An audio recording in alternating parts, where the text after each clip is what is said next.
The story about Jenny Wiley, what was it? You told me one time about where the Indian had murdered her children, and well, she, her daddy told her. Now her mother wouldn't tell her. She was ashamed to think she had Indian in her because the Indians was a scalping and killing the whites, and Grandma Webb didn't tell her children about this, and Mommy said Grandpa, the one that married Mommy's mother, Grandpa Webb, said he was sitting making a rocking chair for him. And he said, Roxanne, he always used to call her Roxanne. That was about a year before he died. He said, I want to tell you, I said, I've got something to tell you, and I think you should know it. And I said, it's about your mother, and I want to tell you. Mommy said, I thought, Lord mercy, what his mother does. You know what he said. And she said, well, what is it? Back them days, the old people called their daddy Pap. Mommy said, well, Pap, what do you want to tell me? He said, well, you know why they didn't kill Jenny Wiley, your great-grandma? He said, she said, no, I don't know why. He said, well, because she was a part of Indian herself. Said her daddy was Indian, and I don't know what they'd ever said what her mother was, but her said her daddy was an Indian. And but said when the I reckon was that the French and Indian War when they was probably so. When they was fighting and killing them and scalping them and everything, And she said my grandma was that was Jenny, sitting weaving some clothes, weaving a pair of pants for the old man Tom. But he had took some corn to the mill, she said, to have pounded back them days. I reckon some way they pounded the grain. She said he told how they made the meal out of that corn. They raised a little corn. And said the Indians, 3 or 4, while she's there by herself, and she had a little girl. Then she just had one child, or had 2 by Tom Wiley before they captured her. And said it was they were all 3, and said they come hooping and hollering outside there around the house, and just come right on in. And she was there by herself. And Tom hadn't got back. There wasn't no man around. He just left for a little bit, and she was there by herself. And so they come on in. They captured her, and they scalped the little girl. Now, Mommy said Grandpa told her them very words, so it ain't in the booklet that nothing.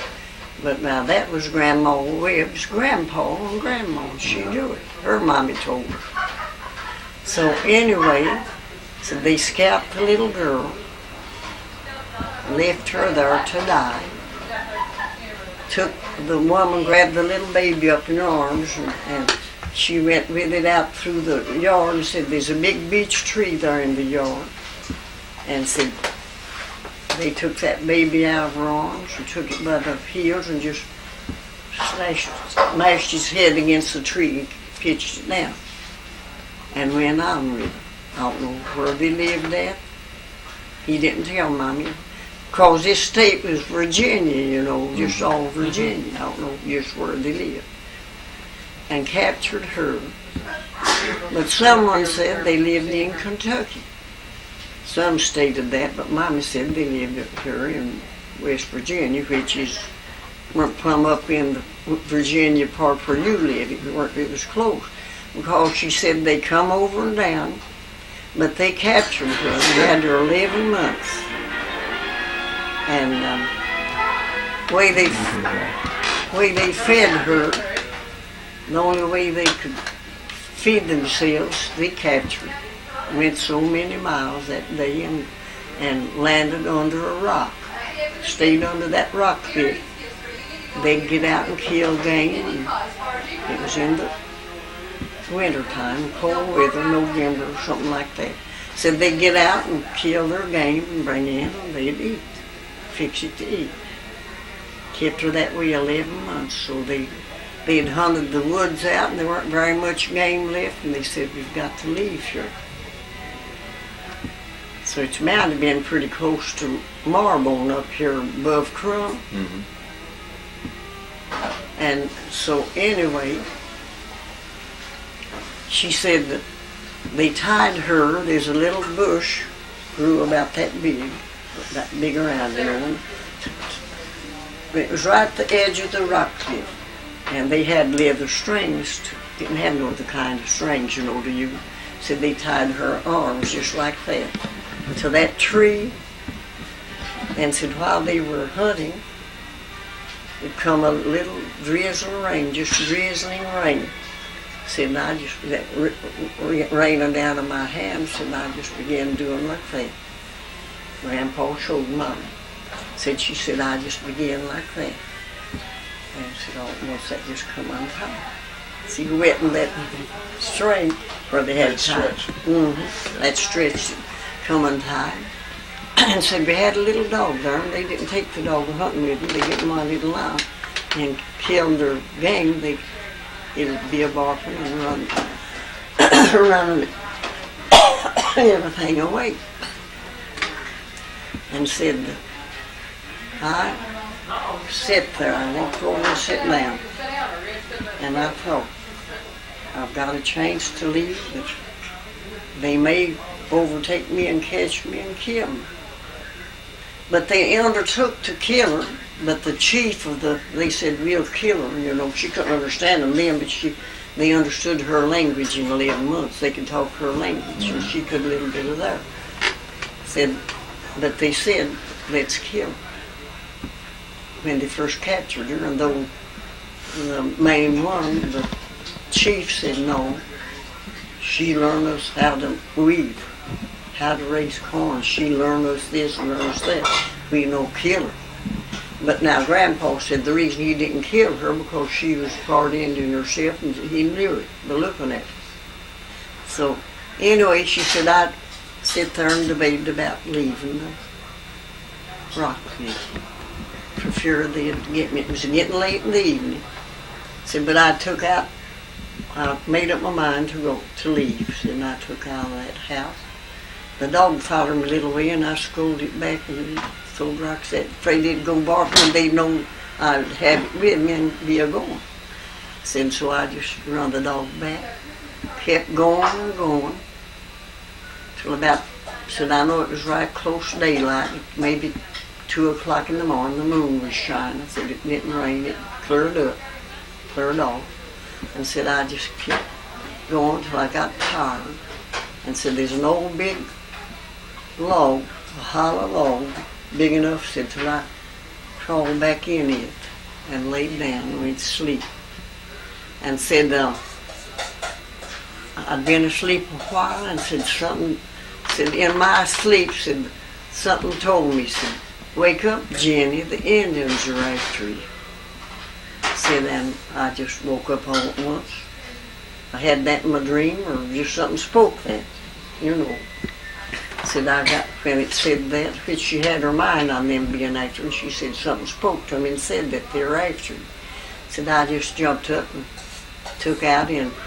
But I believe she said that in my dream. He said, you go to the forks of the road and turn to your right and go that road. Said, and said, you look at the forks of the road, there are sycamore tree there, and you turn though to your right there, that sycamore tree. So she said, I jumped up and took out and around, and I looked, wondering how far it would be to that. Said, but I got there, and I turned to my right, and I didn't know where I was going, or path. Meant the path, it wasn't no road, just paths for the Indians, I guess, had made it. And she come out, it was up here, head of Marbone. They give that name, Marbone. She said, I looked down and I picked up a bone and said I was hungry, hadn't eaten nothing for 2 or 3 days. It got without food and we just about half starved before they go hungry. And said I picked that up and really gnawed on that bone. I was so hungry. And she told that to her daughter now, Jenny, her own daughter, that was Grandma Webb's mother. And said I just kept going, and she come to the river, which would have been over here that went to Kentucky. It looked, I reckon by that, she was raised in, she lived in Kentucky probably. And they must have, I don't know how they come. They, in that book they told how that they come the river and brought her over through here, and that Marbone was in Kentucky. Mama said it was over here, so I don't know now. I'm telling the tale that her mother had told Grandpa Webb. It looks like she knowed more about it than anybody else, that her own mommy. So she said, just as I got to the river and called over, I looked across the river, this little old log cabin, and a man come out there and said, it was just breaking daylight good. Said, I hollered at him, and I said, if you got a boat, bring it over here right quick and set me across the river, because the Indians are after me. And he said, I'll have to put 2 logs together and pin them together somewhere with wooden pins. Put the 2 and then paddle them somewhere across the river like a boat. Well, she said he fixed it. I don't know, I couldn't imagine. And said he come across and said my old red, an old bandana handkerchief, an old thing like a handkerchief, said I had around my head, and it hadn't worn out while I was there, the 11 months. I had married all the time. Said, but I put it around me. Said one of the pins come loose in there as I was getting across, and he put that down through them holes and put it around and tied it to them holes or whatever he was bringing her across on. And said just as I was getting across the river, they come to where I got on the boat and was getting across on the other side. And they seen me, so they began hollering, you Jim, back Jim. They had their tomahawks along with them. And so they'd hit that in the ground and holler, you Jim, back Jim. And said that man just eased in the house and got them old rifles. They made their own powder, you know, shot her.